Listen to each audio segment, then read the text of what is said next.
Ko ia tēnei ko te kurai ātura, e te unga mai o Tainui Waka ki roto o Tāmaki Makaurau, ka ū ki rangi toto, ka ū ki te kurai ātura, ki te pito whakateraki o roto o te moana o Waitemata. Matua rā ko ngā whakahekenga o te waka i heke mai konei. Hei konei ka karangatia e hape, ko karanga hape tērā.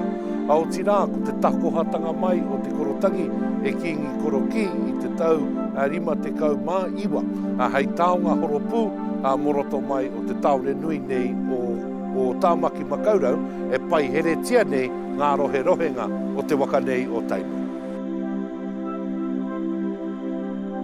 Korotangi ko ia tērā ko te manu arahi mai a Tainui Waka. Ka tukuna ki te rangi, ka rere porofita, ki tea he whenua, ka whāia e te waka. Ka kore ki te he whenua, ka hoki mai anō rā ki te waka, ko korotangi tēnei te pou arahi.